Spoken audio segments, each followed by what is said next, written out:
সভ্যতার ইতিহাসে ধর্ম শুধু বিশ্বাসের কাঠামো করে দেয়নি, এটি মানুষের জীবনকে এক নতুন মোড়ে নিয়ে গেছে। সময়ের আবর্তে প্রতিটি সভ্যতা, প্রতিটি সমাজ ধর্মকে আশ্রয় করেছে নিজের অস্তিত্ব ব্যাখ্যা করতে। মানুষের জীবনের পরতে পরতে আজও জড়িয়ে আছে ধর্মের প্রভাব। এটি সৃষ্টিকর্তা ও সৃষ্টির মাঝে এক সূক্ষ্ম অথচ অটুট আত্মিক সেতু, যা মানুষকে দিশা দেয় জীবনের অর্থ অনুধাবনের, পথ বেছে নেওয়ার। ধর্ম শুধু শান্তি বা মুক্তির প্রতিশ্রুতি দেয় না, এটি মানুষকে সচেতন করে তোলে তার নিজের অস্তিত্ব, দায়িত্ব আর জীবনকে কীভাবে আরও গভীরতর সৌন্দর্যে পূর্ণ করা যায় সেই উপলব্ধিতে। প্রিয় দর্শক, কিছু ধর্ম আছে যেগুলো সর্বদা মানুষের কাছে নিজেকে তুলে ধরতে চায়, যেমন ইসলাম ও খ্রিস্ট ধর্ম। তারা শুধু নিজেদের সত্য বলেই মানে না, বরং অন্যদেরকেও আহ্বান করে সেই সত্যে আসার জন্য। তবে আজকের আলোচনা ভিন্ন। আজ আমরা এমন কিছু ধর্ম নিয়ে কথা বলবো যেগুলোতে আপনি ইচ্ছা করলেই প্রবেশ করতে পারবেন না। শুধু আগ্রহ বা ভালোবাসা যথেষ্ট নয়। জন্ম না নিলে আপনাকে এই ধর্মগুলো আপন করে নেবে না। আপনি নিজেকে ওই ধর্মের অনুসারী বললেও সেই সমাজ আপনাকে গ্রহণ করবে না। তাহলে চলুন কথা না বাড়িয়ে আমরা প্রবেশ করি সেই রহস্যময় অধ্যায়ে। কনভার্সন বা ধর্মান্তরিতকরণ অ্যালাউ করে না এমন ধর্মগুলোর প্রথমটি হল ইয়াজিদিজম। ইয়াজিদিজম বা ইয়াজিদি ধর্ম, এটি একটি অতি প্রাচীন ও রহস্যময় বিশ্বাসের নাম, যার শিকড় 1200 শতাব্দী পর্যন্ত প্রসারিত। এটি এমন একটি ধর্ম যার কেন্দ্রে রয়েছে কঠোর নিয়মকানুন এবং একচেটিয়া সদস্যপদ। ইয়াজিদি ধর্মে রূপান্তরের কোনো সুযোগ নেই। আপনি চাইলেই এই ধর্ম গ্রহণ করতে পারবেন না। এই ধর্মের একজন অনুসারী হতে হলে আপনাকে অবশ্যই ইয়াজিদি পরিবারে জন্ম নিতে হবে। আপনার পিতামাতা যদি ইয়াজিদি না হন, তবে এই ধর্মে আপনাকে কখনোই সত্যিকারের সদস্য হিসেবে গ্রহণ করা হবে না। এই কঠোর নীতির ফলেই ইয়াজিদি সম্প্রদায় একটি ঘনিষ্ঠ ও আত্মনির্ভর গোষ্ঠীতে পরিণত হয়েছে। একদিকে যেমন এটি তাদের বিশ্বাসকে টিকিয়ে রেখেছে শতাব্দীর পর শতাব্দী, অন্যদিকে এই একচেটিয়া প্রকৃতি আবার এই ধর্মের বিস্তার ও টিকে থাকার ক্ষেত্রে বড় চ্যালেঞ্জ হয়ে দাঁড়িয়েছে। ইয়াজিদি ধর্ম রহস্যে ঘেরা এক ধর্ম। এই ধর্মের কেন্দ্রে রয়েছেন মেলেক তাউস, যিনি ময়ূর ফেরেশতা নামে পরিচিত। ইয়াজিদিদের বিশ্বাস মেলেক তাউসই সর্বশক্তিমান। তিনি এই জগতের শাসক এবং তিনি ন্যায় ও অন্যায় উভয়ের ভারসাম্য রক্ষা করেন।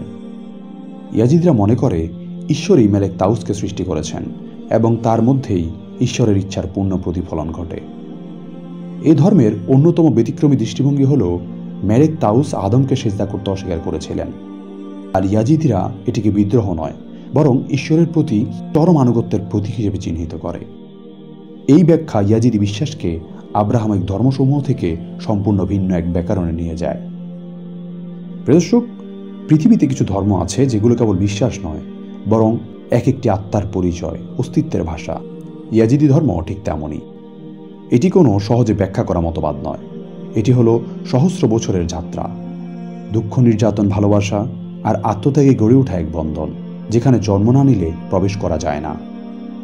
ইয়াজিদিদের বিশ্বাস চলে এসেছে প্রজন্মের পর প্রজন্ম ধরে, শব্দে নয় বরং শ্রবণে, হৃদয়ে।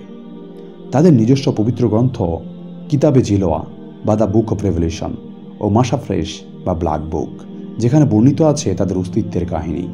এখানে আছে বিশ্ব সৃষ্টির গল্প, আছে পতিত মেলেক তাউসের পুনরুত্থান, মানুষের আত্মিক অভিযাত্রার সুর। ধর্মীয় নেতা, শাইখ ও পীর এই জাতির অভিভাবক, পথ প্রদর্শক। তারা শুধু ধর্ম শেখান না, শেখান কিভাবে এই নিষ্ঠুর পৃথিবীতে ইয়াজিদি হয়ে বাঁচতে হয়। এই ধর্মের মূল তত্ত্ব নির্মলতা, সদ্গুণ, প্রকৃতির প্রতি শ্রদ্ধা এবং আত্মার বিশুদ্ধতা। কিন্তু সবচেয়ে গুরুত্বপূর্ণ নিয়ম, এই ধর্মে রূপান্তর নিষিদ্ধ। বাইরের কেউ চাইলেও ইয়াজিদি হতে পারে না। এমনকি ইয়াজিদির বাইরে কারো সঙ্গে বিয়েও করা যায় না। তা করলে সে ব্যক্তিকে সমাজচ্যুত করা হয়। এই কঠিনতা কারো চোখে বর্বরতা মনে হতে পারে, কিন্তু এই কঠিনতাই তাদের সত্তাকে টিকিয়ে রেখেছে শতাব্দীর পর শতাব্দী। তবুও এই দৃঢ় বিশ্বাসকে বারবার ভেঙে দিতে চেয়েছে ইতিহাস, বিশেষ করে যখন আইএস নামের অমানবিক শক্তি ইয়াজিদিদের উপর নেমে আসে দাবানল হয়ে। হত্যা, অপহরণ, ধর্ষণ, দাসত্ব সবকিছুর ভিতর দিয়েও তারা টিকে ছিল, কারণ তাদের ধর্ম শুধু আত্মিক নয়, এটি বেঁচে থাকার কারণ। আজ তারা ছড়িয়ে আছে পৃথিবীর বিভিন্ন কোণে। সিনজার হলো তাদের হৃদয়ের কেন্দ্র, কিন্তু শরণার্থী শিবির হলো বাস্তবতার প্রতিচ্ছবি। জার্মানি, তুরস্ক, আমেরিকা, যেখানেই থাকুক না কেন, তারা এক বুক কষ্ট নিয়েও আজও মেলেক তাউসের নাম করে। এই ধর্ম আমাদের শেখায় বিশ্বাস মানে কেবল প্রার্থনা নয়, বিশ্বাস মানে আত্মার চেয়ে বড় কিছুকে ধরে রাখা। কখনো কখনো পৃথিবীর বিরুদ্ধে দাঁড়িয়ে তা রক্ষা করা। দর্শক, আমাদের আলোচনার দ্বিতীয় ধর্মটি হলো দ্রুজ। দ্রুজ ধর্ম এমন এক বিশ্বাস যা একান্তই তাদের, যারা জন্মসূত্রে ধর্মের উত্তরাধিকারী। বাইরের কেউ যতই আগ্রহী হোক, যতই হৃদয় দিয়ে বিশ্বাস করুক, এই ধর্ম তাকে কখনোই আপন করে নেবে না। এ এক অদ্ভুত, কঠিন অথচ অসম্ভব সুন্দর এক নিয়ম, যেখানে জন্মই প্রবেশ পথ। 11শো শতকে মধ্যপ্রাচ্যের গোধূলি লগ্নে শুরু হওয়া এই ধর্মের শিকড় ছড়িয়ে আছে ইতিহাস, দর্শন ও আত্মোপলব্ধির গভীরে।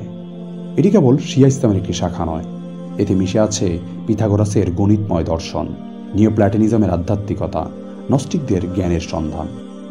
তাদের বিশ্বাস স্রষ্টার একত্ব, আত্মার পরিক্রমা এবং একদিন সে আত্মার চূড়ান্ত মুক্তির দিকে এগিয়ে যাওয়া। দ্রুজরা বিশ্বাস করে প্রতিটি আত্মা একটি দীর্ঘ যাত্রার অংশ। জন্মের পর জন্ম, শরীরের পর শরীর বদলে সে এগিয়ে চলে পরিশুদ্ধির দিকে, একদিন ঈশ্বরের সঙ্গে মিলনের আশায়। এই দর্শন জীবনকে শুধু দেহগত নয়, আত্মিক এক পরীক্ষা হিসেবে দেখতে শেখায়। তবে এই ধর্মের আসল গম্ভীরতা লুকিয়ে আছে তার নিঃশব্দতায়। এই ধর্ম বলে না, দেখায় না, চিৎকার করে প্রচারও করে না, বরং এক গুটিয়ে থাকা আত্মিক জগতের মতো এর অনেক দিক রয়ে গেছে গোপন। শুধুমাত্র আয়লাম নামের এক নির্ধারিত গোষ্ঠী জানে এ ধর্মের গূঢ় সত্য, বাকিরা তাদের বিশ্বাস ধরে রাখে অবিচল ভরসায়। আজকের দুনিয়ায় দ্রুজরার সংখ্যায় অল্প। লেবানন, সিরিয়া, ইসরায়েল আর জর্ডানে তাদের বসতি। রাজনৈতিক অস্থিরতা, আধুনিকতার ধাক্কা, যুদ্ধ আর ভুল বুঝাবুঝির মাঝেও তারা নিজেদের পরিচয় হারায়নি। লেবাননে তারা এখনও একটি স্বীকৃত সম্প্রদায়, যাদের কণ্ঠস্বর রাজনীতিতেও প্রতিধ্বনিত হয়। দ্রুজ ধর্ম আমাদের শেখায় বিশ্বাস শুধু অনুসরণ নয়, বিশ্বাস মানে জন্ম থেকে মৃত্যু পর্যন্ত এক চুপচাপ দায়িত্ব। এ বিশ্বাস কোনো বইয়ের পাতায় সীমাবদ্ধ নয়, এটি রক্তে লেখা, স্মৃতিতে গাঁথা আর আত্মায় ধারণ করা এক অদৃশ্য আলো। এই ধর্মে প্রবেশের পথ নেই, আছে শুধু উত্তরাধিকার, আর সেই উত্তরাধিকারই তাদের সবচেয়ে পবিত্র ধন। আলোচনার তৃতীয় ধর্মটি হল জুদাইজম বা ইহুদি ধর্ম। এটি পৃথিবীর প্রাচীনতম একেশ্বরবাদী ধর্মগুলোর অন্যতম। হাজার হাজার বছরের ইতিহাসের ভার বহন করা এই ধর্ম কেবল একটি বিশ্বাস নয়, বরং এটি একটি জাতিগত পরিচয়, একটি উত্তরাধিকার এবং একটি জীবন ব্যবস্থা। বিশ্বজুড়ে আনুমানিক 1.5 কোটি ইহুদি রয়েছে। এর মধ্যে প্রায় 6.8 মিলিয়ন ইসরায়েলে বসবাস করে, যা সে দেশের মোট জনসংখ্যার প্রায় 75%, আর প্রায় 6 মিলিয়ন ইহুদি থাকে যুক্তরাষ্ট্রে। এছাড়াও ফ্রান্স, কানাডা, যুক্তরাজ্য, আর্জেন্টিনা এবং রাশিয়া সহ বিশ্বের বিভিন্ন প্রান্তে ছড়িয়ে রয়েছে ছোট ছোট ইহুদি সম্প্রদায়। দর্শক, ইহুদি ধর্ম একেবারে বন্ধ নয়, তবে এটিতে প্রবেশের পথ সরলও নয়। ধর্মান্তরের দরজা খোলা থাকলেও সেটি পেরিয়ে যাওয়া সহজ কাজ নয়। কারণ ইহুদি ধর্ম কেবল বিশ্বাস নয়, এটি রক্তের, বংশের এবং ঐতিহ্যের সঙ্গে এমনভাবে জড়িয়েছে অনেক ইহুদির কাছে জন্মগ্রহণ করাই ধর্মীয় পরিচয়ের প্রধান ভিত্তি। এই কারণেই ইহুদি ধর্মের রূপান্তর প্রক্রিয়াটি জটিল, সময়সাপেক্ষ এবং চ্যালেঞ্জিং। একজন আগ্রহী ব্যক্তিকে প্রথমে জানতে হয় ইহুদি আইন, ইতিহাস, রীতিনীতি ও ধর্মীয় নীতিমালা। তোরাহ অধ্যয়ন, ইতিহাসের ধারাবাহিকতা, নৈতিক শিক্ষা এবং ধর্মীয় অনুশীলন সবই এর অন্তর্ভুক্ত। প্রার্থনা, কাশরুত, সাবাত পালন এবং উৎসব উদযাপন এগুলো শুধু আচারের বিষয় নয়, বরং জীবনের গভীর প্রতিশ্রুতি। এই শিক্ষাক্রম ও ধর্মীয় চর্চা চলে মাসের পর মাস, এমনকি বছরও লেগে যেতে পারে। নির্ভর করে সেই ব্যক্তির প্রস্তুতি, উপলব্ধি ও যে সম্প্রদায়ে সে যোগ দিতে চায় তার অবস্থার উপর। কিন্তু শুধু অধ্যয়ন করলেই হয় না, একজন রূপান্তর প্রার্থীকে সেই সম্প্রদায়ের জীবনের সঙ্গে নিজেকে মিশিয়ে ফেলতে হয়। উপাসনালয়ে অংশগ্রহণ, ধর্মীয় রীতিতে সম্পৃক্ততা, সামাজিক নৈতিক বিধানের প্রতি শ্রদ্ধা সবই জরুরি। তবে এখানেও রয়েছে জটিলতা। সব ইহুদি সম্প্রদায় ধর্মান্তর প্রার্থীদের সমানভাবে স্বাগত জানায় না। ধর্মীয় মতভেদ ও বিভাজনের কারণে ধর্মান্তরের গ্রহণযোগ্যতা এক সম্প্রদায় থেকে অন্য সম্প্রদায় ভিন্ন হতে পারে। অর্থোডক্স ইহুদি সম্প্রদায়ে রূপান্তর প্রক্রিয়া সবচেয়ে কঠোর। এখানে শুধু বিশ্বাসই নয়, বরং জীবনযাপনেও ঐতিহ্যগত অনুশীলন অপরিহার্য।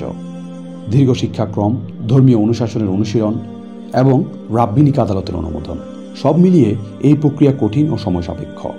তদুপরি অর্থোডক্স সম্প্রদায় কেবল সেই রূপান্তরকে গ্রহণ করে যা অর্থোডক্স রাব্বির তত্ত্বাবধানে অনুষ্ঠিত হয়।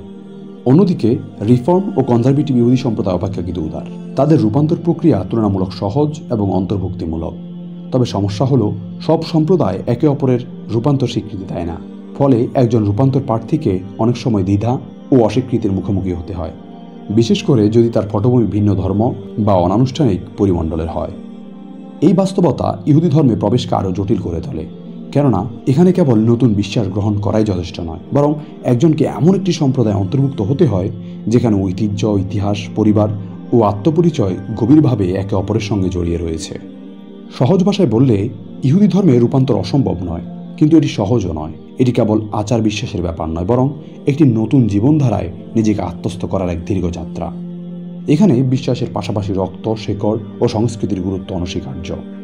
যে কেউ চাইলে ইহুদি হতে পারেন, কিন্তু তা কেবলমাত্র তখনই সম্ভব যখন তিনি সত্যিই প্রস্তুত একটি ঐতিহ্যকে হৃদয়ে ধারণ করতে এবং একজন ইহুদির মতো বাঁচতে।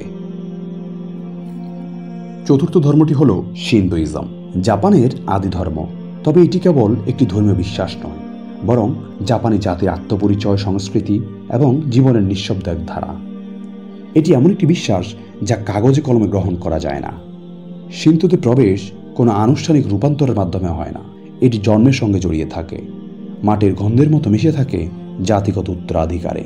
শিনতো এমন একটি পথ যা শিখিয়ে পড়িয়ে শেখানো যায় না, বরং পরিবার, ঐতিহ্য ও সংস্কৃতির মাধ্যমে হৃদয়ে গেঁথে যায়। যাদের শিকড় জাপানে, তাদের মধ্যেই শিন্তের চেতনা প্রবাহিত হয় প্রজন্ম থেকে প্রজন্মে। অন্য অনেক ধর্মের মতো শিন্তোর নেই কোনো প্রতিষ্ঠিত ধর্মগ্রন্থ, নেই নির্দিষ্ট কোনো প্রবর্তক। শিন্তো বিকশিত হয়েছে হাজার বছরের জাতিগত অভিজ্ঞতা ও দৈনন্দিন জীবনের মধ্য দিয়ে। তার মূল বিশ্বাস কামি নামক আত্মিক সত্তাগুলোতে, যারা প্রকৃতির প্রতিটি উপাদানের মাঝে অবস্থান করে। পর্বত, নদী, গাছ, পশু, এমনকি মানুষ, সবকিছুর মধ্যে বাস করে এই কামিরা। শিন্তোর মূল সাধনা হলো এই কামিদের প্রতি শ্রদ্ধা নিবেদন, প্রার্থনা আর উৎসর্গ। জাপানের হাজারো মন্দিরে, ঘরের কোণে রাখা ছোট্ট উপাসনা স্থলে বা উৎসবের জনস্রোতে এই প্রার্থনায় যেন কামিদের সঙ্গে একাত্মতার প্রকাশ। কিন্তু শিন্তো কোনো ধর্মান্তরের বার্তা দেয় না। বহিরাগতরা চাইলে উৎসব বা মন্দিরে অংশ নিতে পারেন, শিন্তোর রীতি জানতে পারেন, তবে তারা এই ধর্মের অন্তর্গত হতে পারেন না যতক্ষণ না তারা জাপানি সংস্কৃতির সঙ্গে আত্মিকভাবে মিশে যান। এই ধর্ম কারো কাছে নিজেকে তুলে ধরতে যায় না, বরং এটি নিজের রীতিনীতি, বিশ্বাস ও ঐতিহ্য রক্ষাতেই নিবেদিত। শিন্তোর আরেকটি বৈশিষ্ট্য হল এর কেন্দ্রীয় কোনো ধর্মীয় কর্তৃত্ব নেই। এটি স্থানীয় রীতি, পারিবারিক ঐতিহ্য এবং ব্যক্তিগত বিশ্বাসের উপর ভিত্তি করে বিকশিত। তাই এক অঞ্চলের শিন্তো প্রথা অন্য অঞ্চল থেকে আলাদা হতে পারে, তবুও মূল চেতনা একটাই: প্রকৃতির সঙ্গে শান্তিপূর্ণ সহাবস্থান, কামিদের প্রতি শ্রদ্ধা এবং সংস্কৃতির অবিচল ধারাবাহিকতা। জন্ম, বিবাহ, নববর্ষ বা মৃত্যুর সময় জাপানের প্রতিটি গুরুত্বপূর্ণ মুহূর্তেই শিন্তো উপস্থিত থাকে নীরবে। এটি শুধু ধর্ম নয়, এটি সেই শিকড় যা একটি জাতিকে শত সহস্র বছর ধরে এক করে রেখেছে। পরিশেষে শিন্তো একান্তই জাপানের। যে কেউ তার সৌন্দর্য উপলব্ধি করতে পারে, অংশগ্রহণ করতে পারে, শ্রদ্ধা জানাতে পারে, কিন্তু সত্যিকার অর্থে শিন্তোকে ধারণ করতে হলে আপনাকে জাপানি সংস্কৃতির ভেতরে জন্মাতে হয়, বা সেই সংস্কৃতিকে আত্মস্থ করে জীবনের প্রতিটি পরতে বাঁচতে হয়। এটি কেবল বিশ্বাস নয়, এটি এক জীবন্ত ঐতিহ্য, একটি জাতির আত্মা। আলোচনার পঞ্চম ধর্মটি হল জরোস্ট্রিয়ানিজম বা জরথুস্ট্রবাদ। পৃথিবীর প্রাচীনতম ধর্মগুলোর একটি হল এই জরথুস্ট্রবাদ বা জরোস্ট্রিয়ান ধর্ম। হাজার হাজার বছরের পুরনো এই বিশ্বাস ব্যবস্থা আজও টিকে আছে মুষ্টিমেয় কিছু মানুষের চেতনায়, স্মৃতিতে আর নৈশব্দে রক্ষিত ঐতিহ্যে। তবে এই ধর্মে প্রবেশ সবার জন্য নয়। কেবলমাত্র যারা জন্মসূত্রে জরোস্ট্রিয়ান পরিবারে বেড়ে উঠেছে তারা এই ধর্মের পূর্ণাঙ্গ অনুসারী হিসেবে বিবেচিত হয়। অন্য ধর্মের মানুষ চাইলে সহমর্মিতা দেখাতে পারেন, আগ্রহী হতে পারেন, তবে গৃহীত হতে পারেন না। এই ধর্মের প্রবর্তক জরথুস্ট্র প্রাচীন পারস্যে এক গভীর আত্মিক বিপ্লব এনেছিলেন। তিনি আহ্বান জানিয়েছিলেন আহুরা মাজদার পথে, সেই সর্বশক্তিমান ঈশ্বর যিনি জ্ঞানের, আলোর এবং ন্যায়ের প্রতীক।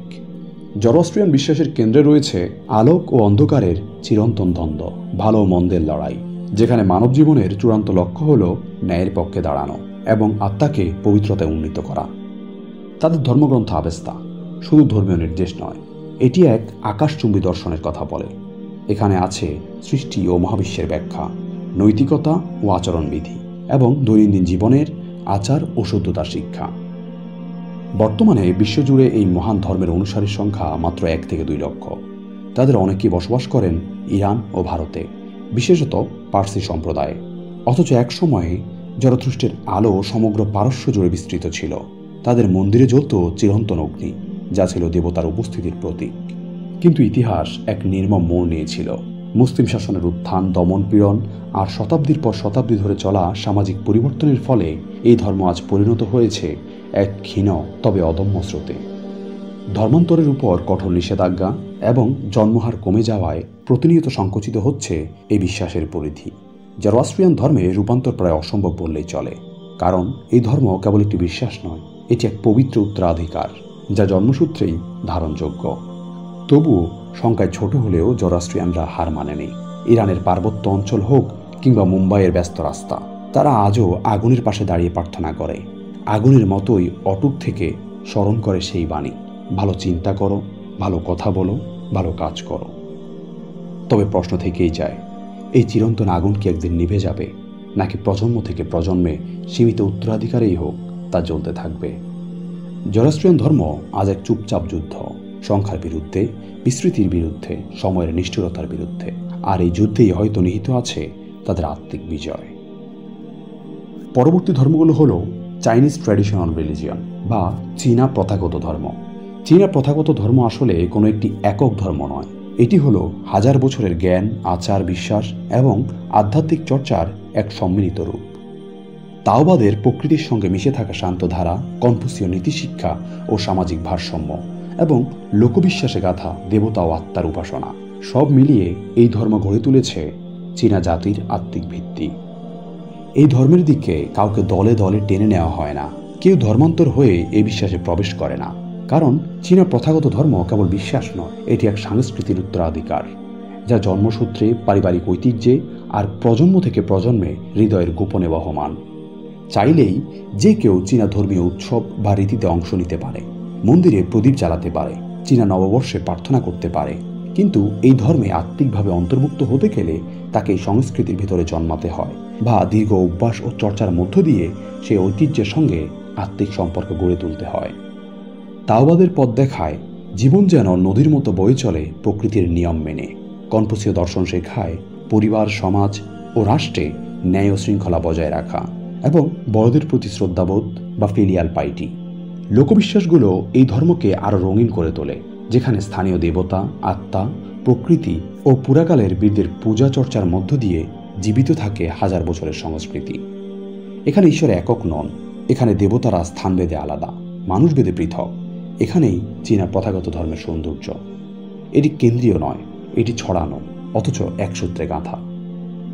বর্তমানে এই ধর্মগুলোর অনুসারী সংখ্যা প্রায় 30 কোটির বেশি। মূলত চীন, তাইওয়ান, হংকং এবং দক্ষিণ পূর্ব এশিয়ার চীনা সম্প্রদায়ের মাঝে এই ধর্ম জীবন্ত। তবে লক্ষণীয় বিষয় হল, এই বিশাল ধর্মীয় ধারা আজও কোনো ধর্মীয় সম্প্রসারণ চায় না। এর অস্তিত্ব নতুন অনুসারীর উপর নয়, বরং চর্চার উপর। এই ধর্ম টিকে আছে কারণ চীনা মানুষ প্রতিদিন নীরবে জীবনের অংশ হিসেবে এ বিশ্বাস ধারণ করে চলেছে। চীনা প্রথাগত ধর্ম বলে না আমাদের ধর্মে এসো, বরং এটি বলে এই আমাদের পথ। যদি তুমি এই পথের সংস্কৃতি জানো, অনুভব করো, শ্রদ্ধা করো, তবে তুমি আমাদের একজন। আলোচনার সপ্তম ধর্মটি হল কাওদাই। বিশ্বাসের ভুবনে কিছু ধর্ম আছে যারা দেয়ালের বদলে সেতু গড়ে, বিভক্তির বদলে খোঁজে ঐক্য, বিভেদের বদলে তুলে ধরে সহাবস্থানের হাতছানি। কাওদাই ঠিক তেমনই এক ধর্ম, যার জন্ম 20 শতকের সূচনা লগ্নে ভিয়েতনামে, একটি সময় যখন বিশ্ব ছিল দ্বন্দ্বে, বিভক্তিতে আর মানসিক অস্থিরতায় জর্জরিত। কাওদাই ধর্ম কোনো একক ধর্মীয় দর্শনের অনুসারী নয়, বরং এটি এক সমন্বিত বিশ্বাস যা গড়ে উঠেছে বৌদ্ধ ধর্মের ধ্যান, তাওবাদের প্রকৃতি সন্ধানী চেতনা, কনফুসীয় নৈতিকতা এবং খ্রিস্টীয় প্রেম ও মুক্তির ভাবনা নিয়ে। এটি এক অনন্য চেষ্টা নানা ধর্মীয় শিক্ষাকে একত্র করে মানবতার এক অভিন্ন পথ রচনা করার। যদিও কাওদাই ধর্ম রূপান্তরের বিরুদ্ধে নয়, তবে এটি সক্রিয়ভাবে কাউকে আহ্বান জানায় না। বেশিরভাগ অনুসারী জন্মসূত্রে এই ধর্মের অংশ, কেউ ইচ্ছা করলে যোগ দিতে পারে। তবে ধর্মান্তর এখানে কোনো আন্দোলন নয়, বরং আত্মিক উপলব্ধির ব্যক্তিগত ফল। কাওদাই ধর্মে একজন সর্বশক্তিমান স্রষ্টার উপাসনা করা হয়, যিনি সব ধর্মের মূল উৎস। এখানে বুদ্ধ, কনফুসিয়াস, যিশু, লাওৎসু প্রমুখকে সম্মানের আসনে বসানো হয়, কারণ কাওদাই বিশ্বাস করে সব ধর্মই এক মহান সত্যের ভিন্ন ভিন্ন ভাষ্য। এই ধর্মের মূল শিক্ষা হল নৈতিক জীবনযাপন, দয়া, আত্মিক উন্নতি এবং সব ধর্মের প্রতি শ্রদ্ধা। তাদের উপাসনা পদ্ধতিতে কখনো মিল খুঁজে পাওয়া যায় বৌদ্ধ ধ্যানের, কখনো খ্রিস্টীয় প্রার্থনার, আবার কখনো তাওবাদী দর্শনের। বর্তমানে কাওদাই ধর্ম প্রধানত ভিয়েতনামের দক্ষিণাঞ্চলে চর্চিত হয়। দেশ জুড়ে ছড়িয়ে আছে তাদের রঙিন, নান্দনিক ও মনোমুগ্ধকর মন্দিরগুলো। এই ধর্মের সৌন্দর্য ও সাম্যবাদী বার্তা ধীরে ধীরে আন্তর্জাতিক মনোযোগ আকর্ষণ করেছে। বর্তমানে কাওদাই অনুসারী সংখ্যা প্রায় 6 থেকে 7 মিলিয়নের মতো। তবুও এটি এখনও এক নীরব আলো, যা কোনো ধর্মীয় বিজয় দেখাতে চায় না, বরং হৃদয় জয় করতে চায়। কাওদাই আমাদের শেখায় বিশ্বাস মানে আলাদা হয়ে দাঁড়ানো নয়, বরং হাত ধরাধরি করে সত্যের পথে হাঁটা। এটি এমন এক ধর্ম যেখানে ধর্মীয় পরিচয় মুখ্য নয়, মানবিকতা, প্রেম ও আত্মিক ঐক্যই চূড়ান্ত লক্ষ্য। আলোচনার সর্বশেষ ধর্মটি হল হেইশান বৌদ্ধ বা হাইতিয়ান ভুদু। দর্শক, বিশ্বাস যখন জাতির ইতিহাস, সংস্কৃতি আর বেদনার সঙ্গে একত্রে মিশে যায়, তখন তা শুধু ধর্ম থাকে না, তা হয়ে ওঠে আত্মার ভাষা। হাইতিয়ান ভুদু ঠিক তেমনই এক ধর্ম, যা গড়ে উঠেছে আফ্রিকান আদিবাসী বিশ্বাস ও ক্যাথলিক ধর্মের উপাদান মিলিয়ে একটা সংস্কৃতির গহীনে জন্ম নেওয়া আত্মিক চর্চা। ভুদু ধর্ম কোনো সরাসরি ধর্মান্তরের জন্য আহ্বান জানায় না। কেউ চাইলে এ রীতি অনুসরণ করতে পারে, কিন্তু প্রকৃতভাবে এই ধর্মের অন্তর্ভুক্ত হতে গেলে শুধু ইচ্ছা যথেষ্ট নয়, চাই আত্মার ডাক। এই বিশ্বাস উত্তরাধিকারী সূত্রে প্রজন্মের পর প্রজন্মে চলে আসছে, এবং অনেক ক্ষেত্রেই একজন ব্যক্তির ভুদুতে প্রবেশ ঘটে তখনই যখন আত্মারা তাকে ডাকে। ভুদু ধর্মের কেন্দ্রে রয়েছে সর্বশক্তিমান ঈশ্বর বন্ডিয়ে এবং এক বিশাল আত্মিক সত্তার দল, যাদের বলা হয় লাওয়া। এই লাওয়ারা সৃষ্টিকে পরিচালনা করে না, বরং মানুষের জীবনের নানা দিক, নিরাময়, সুরক্ষা, নির্দেশনা এসবের সঙ্গে যুক্ত থেকে পথ দেখান। ভুদুর ধর্মীয় আচার অনুষ্ঠান যেন এক ছন্দময় আধ্যাত্মিকতা, যেখানে সঙ্গীত, নৃত্য, উৎসর্গ আর কখনো কখনো আত্মা দ্বারা অধিভূত হওয়া ধর্মের চর্চাকে প্রাণবন্ত করে তোলে। এই ধর্মের হৃদয় হল সম্প্রদায়, পূর্বপুরুষদের প্রতি শ্রদ্ধা এবং পার্থিব ও আত্মিক জগতের ভারসাম্য রক্ষা। ভুদু মূলত হাইতিতে প্রচলিত, এবং এই ধর্ম এখনও দেশটির ধর্মীয় সংস্কৃতির পরিচয়ের অবিচ্ছেদ্য অংশ। যদিও ভুদু ছড়িয়ে পড়েছে ক্যারিবিয়ান অঞ্চলের বিভিন্ন দেশে ও হাইতিয়ান প্রবাসী সম্প্রদায়ের মধ্যে, তবুও এর শিকড় সব সময় জড়িয়ে আছে হাইতির আত্মার সঙ্গে। এই ধর্ম বহু সময় ধরে বিকৃত উপস্থাপন ও কুসংস্কারের শিকার হয়েছে, অথচ বাস্তবে ভুদু এক গভীর ও মানবিক আত্মিক পথ, যেখানে বিশ্বাস মানে শুধু আচার নয়, বরং জীবনের অর্থ খুঁজে পাওয়া। প্রিয় দর্শক, আজ আমরা যে ধর্মগুলো নিয়ে কথা বললাম, তাদের সবগুলোর একটি মিল। এই ধর্মগুলোতে প্রবেশের জন্য শুধু আগ্রহ যথেষ্ট নয়, এগুলো জন্মসূত্রে পাওয়া বিশ্বাস, একটি সংস্কৃতির, একটি সম্প্রদায়ের এবং একটি আত্মিক ঐতিহ্যের উত্তরাধিকার। ইসলাম, খ্রিস্টান বা বৌদ্ধ ধর্ম যেখানে নতুন অনুসারীদের আহ্বান করে, সেখানে ইয়াজিদি, দ্রুজ, জরাস্ট্রিয়ান, শিন্তো, চীনা প্রথাগত ধর্ম, কাওদাই বা ভুদু এসব ধর্ম চর্চিত হয় সংস্কৃতির নিঃশব্দ প্রবাহে। তারা বলে না এসো, তারা বলে তুমি যদি আমাদের মতো জন্ম না নাও, তবে তুমি আমাদের নাও। কিন্তু শেষ কথা হলো, ধর্ম একান্তই ব্যক্তিগত এক আধ্যাত্মিক যাত্রা। কেউ বিশ্বাস খুঁজে পায় জন্মসূত্রে, কেউ খুঁজে পায় অনুসন্ধানের মধ্য দিয়ে। তবে প্রত্যেক ধর্মেরই আছে নিজস্ব সৌন্দর্য, নিজস্ব ভাষা এবং নিজস্ব সীমারেখা। তাই ধর্ম নিয়ে বাড়াবাড়ি নয়, বরং ধর্মীয় সহাবস্থানের মধ্য দিয়ে নিজেদের মধ্যে এক সম্পর্কের জাগরণ করাই হোক আমাদের ধর্মের উদ্দেশ্য। যাই হোক দর্শক, আমরা ভিডিওর একদম শেষ পর্যায়ে চলে এসেছি। আপনি যদি এই ধরনের আরও ভিডিও দেখতে চান, জানতে চান এসব ধর্ম ও সংস্কৃতি নিয়ে, তাহলে ভিডিওটিতে একটি লাইক দিয়ে সাবস্ক্রাইব করে রাখতে পারেন আমাদের চ্যানেলটি। আমরা নিয়মিতই ইতিহাস, বিশ্বাস ও আধ্যাত্মিক চর্চা নিয়ে আলোচনা করি। আপনাকে ধন্যবাদ জানাই এই সফরে আমাদের সঙ্গে থাকার জন্য। নিরাপদ থাকুন, জানার আগ্রহ ধরে রাখুন, আর চলুন একসঙ্গে পৃথিবীর আত্মিক বৈচিত্র্য অন্বেষণ করি। ধন্যবাদ।